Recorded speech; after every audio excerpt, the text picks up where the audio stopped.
औज़ु बिल्लाहि मिनश्शैतानिर्रजीम बिस्मिल्लाहिर्रहमानिर्रहीम। अस्सलाम वालेकुम। Again we are here in Ramadan. बच्चों प्लीज़ रिसाइट दरूद पाक एंड कलमा for yourself and for me. Keep praying for me and keep fasting. रोज़े रखते रहें, अल्लाह ताला जज़ाए खैर दे। तो let's get started. After microbiology lecture हम लोग हवा के बारे में हमने पढ़ा, पानी के बारे में हमने पढ़ा कि उसके अंदर माइक्रो ऑर्गेनिजम्स कौन कौन से होते हैं, उनकी वजह से कौन कौन सी डिजीज़ होती हैं। तो we had got general lectures on that and now there will be brief description on the topic के अब हम जो मिट्टी पढ़ रहे हैं, मिट्टी है, रेत है, कीचड़ है, ये जो ज़मीन का हिस्सा होता है, ये जो अर्थ क्रस्ट होता है जिस पे ज़मीन का हिस्सा और उसके अंदर रहने वाले जो माइक्रो ऑर्गेनिजम्स, छोटे छोटे जरासीम हैं, इन दोनों को मिला के तो ये डेफिनेशन होती है सॉइल की कि सॉइल क्या होता है। सॉइल होता है कि जानदार छोटे ऑर्गेनिजम्स मींस माइक्रो ऑर्गेनिजम्स और ज़मीन का कुछ हिस्सा, इन दोनों को जब हम मिलाते हैं तो वो सॉइल की डेफिनेशन बनती है। तो soil it is that part of earth crust which includes geology means ज़मीनी हिस्सा एंड उसके अंदर बायोलॉजी मीन्स उसके अंदर लाइफ, माइक्रो ऑर्गेनिजम्स, इन दोनों को मिला के ये सॉइल होती है। So this is a very good definition of soil, geology and biology. अब माइक्रोबायोलॉजी है, इसके नॉर्मली हमने सॉइल के अंदर पढ़ना ये है कि कौन कौन से जरासीम इसमें पाए जाते हैं, वो जरासीम कौन कौन सी बीमारियां कॉज करते हैं, ज़्यादा कौन से जरासीम पाए जाते हैं और कम कौन से जरासीम पाए जाते हैं। जैसे कि बैक्टीरिया आप सुनते हैं, बैक्टीरिया हमेशा से सबसे ज़्यादा पाए जाते हैं, तो यहाँ पे भी वो सबसे ज़्यादा ही पाए जाते हैं।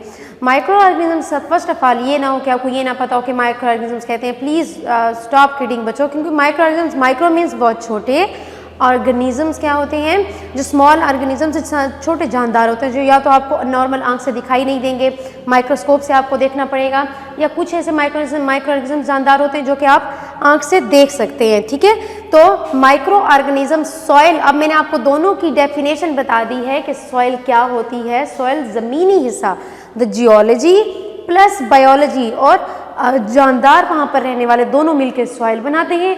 एंड माइक्रोबायोलॉजी, जानदार जो स्मॉल ऑर्गेनिजम्स होते हैं जिनको हम नॉर्मल आंख से नहीं देख सकते, माइक्रोस्कोप से देखते हैं, उनकी स्टडी को, बायोलॉजी को माइक्रोबायोलॉजी कहते हैं। ठीक है, अच्छा, इसमें आप सबसे पहले हम पढ़ेंगे बच्चों कि अब जो मिट्टी होती है, वैसे जो सॉइल होती है, जो ज़मीन का हिस्सा होता है, बहुत किस्म का हो सकता है। रेतीला हो सकता है, वो बहुत नरम वाला हो सकता है, नमी वाला हो सकता है, सख्त पत्थर वाला, पथरीला हो सकता है। तो रेत की बहुत सारे टाइप्स होती हैं। ठीक है, सैंडी है कि मतलब रेत वहाँ पर पड़ी हुई, जैसे समुद्री आप देखें, रेतीली मिट्टी अगर आप देखें, इस तरह बहुत सी किस्म की मिट्टियाँ जो हैं पाई जाती हैं।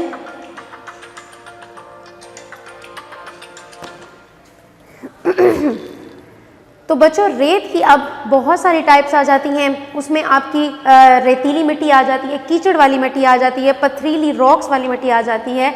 लेकिन सबसे ज़्यादा जो दो मेन चीज़ें डिस्कस करने वाली हैं कि वो हैं सॉइल की दो मेन टाइप्स होती हैं। एक होती है ऑर्गेनिक सॉइल, दूसरी होती है इनऑर्गेनिक सॉइल। अब ऑर्गेनिक सॉइल क्या होती है और इनऑर्गेनिक सॉइल क्या होती है?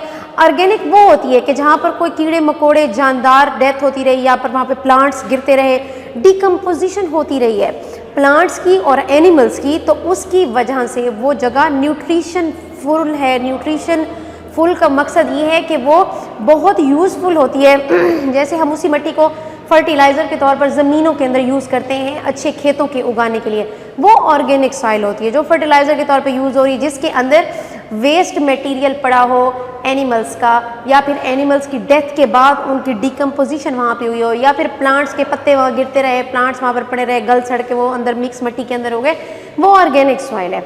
अब ऑर्गेनिक सॉइल के अंदर जो उसका रेत वाला हिस्सा होता है, जो उसका पत्थर वाला हिस्सा, जो मिट्टी वाला हिस्सा होता है, और ये डिकम्पोजिशन वाला मटीरियल उसमें नहीं होता, जो सादा होती है, जिसको हम लोग वो ज़मीन कहते हैं जो ज़मीन ज़्यादा अच्छे से उगाती नहीं है, जो भी हमारी फसलें होती हैं अच्छे से नहीं उगाती है, बंजर ज़मीन आप टाइप ले लो, तो वो हमारी इनऑर्गेनिक सॉइल होती है। ठीक है, तो दो हो गई ऑर्गेनिक। वैसे लफ्ज़ ऑर्गेनिक का मतलब होता है कार्बन कंटेनिंग। ठीक है, वो ऑर्गेनिक होते हैं, और नॉन कार्बन कंटेनिंग क्या होते हैं? इनऑर्गेनिक होते हैं। तो ऑर्गेनिक में फ़िलहाल मैंने आपको एग्जांपल दे दी कि जो फर्टिलाइज़र के तौर पे यूज़ होती है या जो बहुत अच्छी वाली मिट्टी होती है जिसमें अच्छी फसलें होती हैं वो ऑर्गेनिक मिट्टी होती है, और जिनके अंदर अच्छी फसलें नहीं होती हैं, जो बंजर ज़मीन होती है, तो वो इनऑर्गेनिक होती हैं। तो अब हमारी पहले सॉइल की डेफिनेशन हो गई, फिर सॉइल की डेफिनेशन के बाद हमारे दो हिस्से हो गए, ऑर्गेनिक और इनऑर्गेनिक हो गए। अब ये बच्चों बात अब ये है कि 5 तरह की चीज़ें पाई जाती हैं अब सॉइल के अंदर। हम लोग एक एक करके पढ़ेंगे। सबसे पहली बात, जाहिरी बात है उसके अंदर कोई ना कोई जरासीम तो रहते होंगे, जानदार लाइफ माइक्रो ऑर्गेनिज्म रहते होंगे। माइक्रो ऑर्गेनिज्म वहाँ पे अगर रहते होंगे तो वहाँ पर कोई ना कोई मिनरल्स भी होते होंगे, तो मिनरल कंटेंट भी वहाँ पर मौजूद होगा। मिनरल कंटेंट पहले माइक्रो ऑर्गेनिजम्स खुद रह रहे हैं, दूसरा उनका मिनरल कंटेंट है, तीसरा उसके अंदर क्या पाया जाता है, तीसरा उसके अंदर गैसेस आ जाती हैं। गैसेस के बाद उसके अंदर पानी भी पाया जाता है, बायोलॉजिकल और ऑर्गेनिक रेजिड्यू। ऑर्गेनिक मानी कि वही जो फुजलात और वो जो गली सड़ी चीज़ें थी मट्टी के अंदर वो भी पाई जाती हैं। मट्टी के अंदर ही ये हम बार बार ऑर्गेनिक का जिक्र क्यों करें बच्चों, क्योंकि हर चीज़ ने हम दफन ज़मीन में करते हैं ना, चाहे वो मतलब वेस्ट मटेरियल है एनिमल्स का, या वो एनिमल्स की डेथ हुई होती है उनको भी उधर आप मतलब उसी के अंदर दफन कर देते हो, तो वो जो जगह होती है फिर उसकी फर्टिलिटी और उसका मिनरल कंटेंट वो बहुत बढ़ जाता है। इसी तरह जो प्लांट्स लगे हुए होते हैं उनके पत्ते वहीं गिरते हैं, उनके रूट्स उसी में होती हैं, स्टेम्स ज़मीन में होती हैं, सब कुछ सॉइल में होता है। तो वो जो हिस्सा होता है ना, जिस जगह पे बहुत खूबसूरत बागीचा लगा हुआ हो तो वो बहुत ही अमीर किस्म की मिट्टी होती है, मतलब ऑर्गेनिक सॉइल होती है। तो ऑर्गेनिक मटेरियल भी कार्बन कंटेनिंग एलिमेंट्स वो पाए जाते हैं, फिर ज़रूरी मिनरल न्यूट्रिएंट्स पाए जाते हैं, ऑर्गेनिजम्स पाए जाते हैं। ऑर्गेनिजम्स अगर जिंदा होते हैं तो वो गैसेस भी वहाँ पे प्रोड्यूस होती है, तो गैसेस वहाँ पे पाई जाती हैं, पानी वहाँ पे पाया जाता है, 5 तरह की चीज़ें वहाँ पर पाई जाती हैं। अब जो पानी पाया जाता है बच्चों, पानी कहाँ पे हो सकता है, जो सॉइल है या छोटे छोटे रेत के ज़र्रे हैं उनके दरमियान पानी हो सकता है, या फिर ज़र्रों के सरफेस के ऊपर पानी अंदर एब्जॉर्ब भी हो सकता है, या फिर उसके अलावा आपकी 2-3 तरह से ये अंदर पाया जाता है। ऑर्गेनिक इनऑर्गेनिक कंपोनेंट्स भी होते हैं वहाँ पर जो रेत के अंदर पड़े हुए होते हैं, फिर पानी भी होता है वो नरम, उसको जैसे कि वो पकाने का हिसाब हो गया कि ऑर्गेनिक इनऑर्गेनिक कंपोनेंट पड़े हैं उसमें पानी भी पड़ता है, उसको वो नरम करता है, फिर वहाँ पर रहने वाले जरासीमों के लिए यही चीज़ खुराक बन जाती है। तो अब वाटर कंटेंट किस चीज़ पर डिपेंड करता है, वाटर कंटेंट डिपेंड करता है बच्चों कि वो या तो रेत के दरमियान पानी पाया जाएगा, या फिर रेत की सरफेस पे एब्जॉर्ब हो जाएगा पानी, या फिर वहाँ पर ऑर्गेनिक इनऑर्गेनिक एलिमेंट्स पाए जाएंगे जो वहाँ के रहने वाले जरासीमों के लिए खुराक का बायस बनेंगे। ये चीज़ें हो गई, ये पानी वाला हो गया। दूसरा गैसेस बने, तो गैसेस कौन कौन से होती है, नाइट्रोजन हो सकती है, सल्फर हो सकती है, तो ये मुख्तलिफ किस्म की गैसेस हैं, ये रेत के अंदर पाई जा सकती हैं। अब हमने वाटर पढ़ लिया, हमने गैसेस पढ़ लिया, अब माइक्रो ऑर्गेनिजम्स की बात करते हैं। अगर हम माइक्रो ऑर्गेनिजम्स की बात करें तो बहुत तरह के पाए जाते हैं। सबसे ज़्यादा इसके अंदर क्या पाया जाता है बच्चों, सबसे ज़्यादा इसके अंदर बैक्टीरियाज पाए जाते हैं। बैक्टीरियाज चूँकि आपको पता है कि सॉइल में भी सबसे ज़्यादा होते हैं, एयर में भी सबसे ज़्यादा होते हैं, वाटर में भी सबसे ज़्यादा होते हैं। तो अब आपके जो इसमें कंटेंट है इसमें भी बैक्टीरिया ही सबसे ज़्यादा पाए जाते हैं। अच्छा, अब बैक्टीरिया रहने वाले भी बैक्टीरिया भी ना, उनकी शक्लें भी बहुत सारे बैक्टीरिया पाए जाते हैं और हज़ारों करोड़ों की तादाद में बैक्टीरिया पाए जाते हैं। कुछ बैक्टीरिया ऐसे होते हैं वो अपना खाना पीना खुद ही बनाते हैं, खुद से बनाते हैं, किसी की मदद नहीं लेते। ऑटोट्रॉफ्स खुद बनाते हैं, ऑटोट्रॉफ्स। दूसरे हैं कि वो बड़े ढीठ होते हैं, बड़े बॉस किस्म के होते हैं, बड़े हाई लाइफस्टाइल वाले होते हैं, खुद कुछ नहीं बनाते, दूसरों से खाना लेते हैं। हेटेरोट्रॉफ्स, ठीक है, ऑटोट्रॉफ्स हो गया फिर उसके बाद हेटेरोट्रॉफ्स हो गया।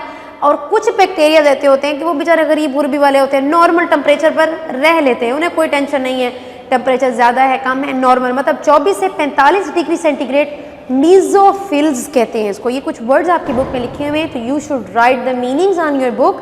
ऑटोट्रॉफ्स जो खुद खाना बनाते हैं खुद से, ठीक है, अपनी ही चीज़ें इस्तेमाल करके। हेटेरोट्रॉफ्स जो खुद खाना नहीं बनाते, वो अपनी खुराक किसी और से हासिल करते हैं। तीसरी चीज़ आती है कि वो वाले बैक्टीरियाज जो नॉर्मल टेम्परेचर पर रहते हैं 24 डिग्री सेंटीग्रेड से 45 डिग्री सेंटीग्रेड पर, वो मीजोफिल्स। फिर आ जाते हैं थर्मोफिल्स जो बहुत ज़्यादा हाई टेम्परेचर पर रहते हैं। अच्छा, फिर कुछ बैक्टीरिया हैं वो वहाँ पर प्रोटीन होते हैं, जो कीड़े मकोड़े होते हैं उनको मार के उनसे खुराक लेके खाते हैं। तो वो क्या होते हैं, उसके अंदर प्रोटीन ज़्यादा होती है ना, तो वो होती है प्रोटीन डाइजेस्टर, कि वो प्रोटीन खाने वाले बैक्टीरिया। फिर कुछ होते हैं कि ज़मीन के अंदर पड़ी कार्बन को इस्तेमाल करते हैं, सल्फ़र को, नाइट्रोजन को, जैसे वो गैसेस का मैंने जिक्र किया पड़ी होती, उनको इस्तेमाल करते हैं खुराक के तौर पर, तो सल्फ़र ऑक्सीडाइज़र या फिर नाइट्रोजन फिक्सर्स। ठीक हो गया। तो ये बच्चों ये कुछ बैक्टीरियाज के बारे में मैंने आपको बताया है। अब हम बात करते हैं फंजाई की। तो फंजाई क्या होते हैं? ये भी हज़ारों से लाखों के दरमियान इनकी तादाद भी पड़ी हुई होती है। अब ये फंजाई क्या करते हैं? फंजाई से जो पौधे लगे होते हैं ना उन जगहों के ऊपर, उन पौधों की जो खाल होती है, उनके ऊपर वाला जो हिस्सा होता है, उनकी जो दीवार होती है पौधों की, जिसमें सेलुलोज उसको कहते हैं, लाइगिंग कहते हैं, उसके स्ट्रक्चर के अंदर ना गोंद की किस्म का एक निज़ाम बना हुआ होता है प्लांट्स के अंदर, उसको सेलुलोज कहते हैं, लाइगिन कहते हैं। ये कार्बोहाइड्रेट्स के खानदान सारे मैं बता रही हूँ। प्लांट्स में वैसे कार्बोहाइड्रेट ज़्यादा होती है, आपको पता ही है। तो उसको जो है ये ना उसको गला सड़ा के प्लांट्स को ये उसमें से खुराक हासिल करते हैं। फंजाई उसके साथ रहते हैं, डिकम्पोजिशन कर देते हैं। ठीक हो गया। अच्छा, और फिर क्या करते हैं कि ये जो फंजाई पड़े होते हैं, ये फंजाई रेत में घुसकर एक जाल बना देते हैं। जाल बनाने के बाद वहाँ पर पानी इकट्ठा करना शुरू कर देते हैं। ये एक फंजाई का पूरा निज़ाम है बच्चों, वो करने लग जाते हैं। और फिर ये क्या होता है, ये चीज़ बहुत यूज़फुल होती है हमारे फसलें उगाने के लिए। हमारे मतलब वहाँ की मिट्टी फिर नम रहती है ना, वहाँ की मिट्टी अच्छी रहती है, वहाँ पे फिर चीज़ें गलना सड़ना शुरू कर देती, चूँकि पानी पड़ा होगा, वो एक नेटवर्क बना देती है ना। वहाँ के फंजाई क्या करते हैं, रेत पड़ी होती है तो रेत के ऊपर मुख्तलिफ एक जाल बना देते हैं, उस जाल के अंदर पानी को वो पकड़ना शुरू कर देते हैं। फिर वहाँ की रेत नम रहती है, वहाँ पे जरासीम गलना सड़ना शुरू हो जाते हैं। गलने सड़ने शुरू की वजह से अब ये चीज़ हमें पौधों के उगाने में बहुत फ़ायदा देती है, क्योंकि गली सड़ी चीज़ें हमेशा ही हमारे अच्छी फसल में बहुत फ़ायदा हमें देती हैं। अच्छा, फिर उसके बाद आ जाता है कि अब वहाँ पर वैसे तो फंजाई मेनली ये मोटे मोटे फंजाई सब जो यीस्ट है, यीस्ट और कहीं नहीं पाया जाता सिवाय अंगूरों के खेत के अंदर, और एक फूलों के खेत होते हैं ऑर्किड्स, फूलों कहते हैं ऑर्किड्स। एक अंगूरों के खेत में उन अंगूरों से जिनसे शराब बनती है, और दूसरे ऑर्किड्स फूलों का खेत होता है, बहुत खूबसूरत फूल होते हैं, सफ़ेद रंग के होते हैं। इनसे इनके खेतों के अंदर भी ये यीस्ट उनकी मिट्टी के अंदर रहते हैं। ठीक है।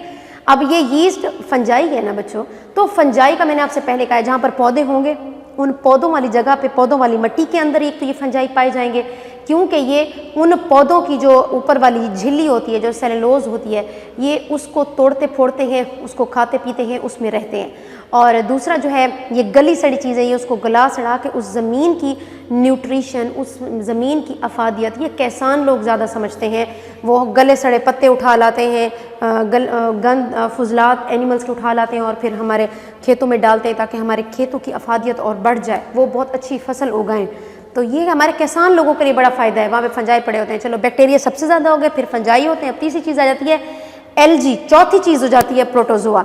अब एलजी क्या करती है बच्चों, एलजी जो है हमारे ये नम जगहों पे पाए जाएंगे, जो नमी वाली जगह होंगी ये वहाँ पर पाए जाएंगे। नमी वाली जगहों पे क्यों, जैसे ये हमारी जो होती है ना मिट्टी, कीचड़ वाली मिट्टी होती है, ये यहाँ पे पाए जाएंगे। अब आपको मैंने कुछ खुश्क मिट्टी में रहने वाले जरासीमों को बताया है, अब मैं आपको नमी वाले, नमी में रहेंगे दूसरी, क्योंकि ये सूरज की रोशनी को इस्तेमाल करके ना ये ज़िंदा रहते हैं, ये उसी से ऑक्सीजन हासिल करते हैं, ये उसी से सांस लेते हैं, तो ये सूरज की रोशनी को अपने ज़िंदा रहने के लिए इस्तेमाल करते हैं। फोटोसिंथेटिक होते हैं ना, ये फोटोसिंथेटिक इसको कहते हैं। अपने हर काम के लिए इन्हें रोशनी चाहिए होती है। तो ये कहाँ पे रहते हैं, ये रहते हैं आपके नॉर्मली उस मिट्टी में जो हमारी कीचड़ वाली मिट्टी होती है उसके अंदर पाए जाते हैं। अब कीचड़ वाली मिट्टी से अगर आप याद करो तो चावलों की फसल अगर आपने कभी देखी हो तो उसमें हमेशा पानी खड़ा हुआ होता है, कीचड़ कीचड़ बना हुआ होता है, उसके अंदर चावल की फसल लगाई जाती है। तो चावल की फसल के पकने में इनका बहुत बड़ा हाथ होता है। तो देखो, माइक्रोबियल माइक्रो ऑर्गेनिज्म जो ज़मीन के अंदर रह रहे हैं उनका फ़ायदा भी बहुत है। कुछ ना कुछ नुकसान तो होते हैं, लेकिन अल्लाह ताला की कुदरत है, हर चीज़ को किसी न किसी मकसद के लिए पैदा किया गया है। अब चावलों की फसल जो बेहतर, चूँकि ये नमी में रहने वाले हैं तो चावल भी नमी के अंदर ज़्यादा उगता है, तो ये उस फसल को उगाने में सबसे बड़ा रोल एलजी का होता है। अब आखिरी चीज़ आ जाती है प्रोटोजोआ। प्रोटोजोआ बच्चों क्या करते हैं, ये इसमें अमीबा भी आ जाता है, इसमें फ्लैजेला भी आ जाता है। ये भी हज़ारों से लाखों के दरमियान इनकी तादाद में मौजूद होती है। इनमें ज़्यादातर जो प्रोटोजोआ हैं वो फ्लैजेला, जिनका एंटीना बना होता है, उसकी मज़े हरकत करते हैं। अमीबा ये ज़्यादा पाए जाते हैं। दूसरा, ये क्या करती हैं, ये बैक्टीरियाज को ये मारने वाले नहीं ज़्यादा होते, बस ये उसकी तादाद को बराबर रखते हैं।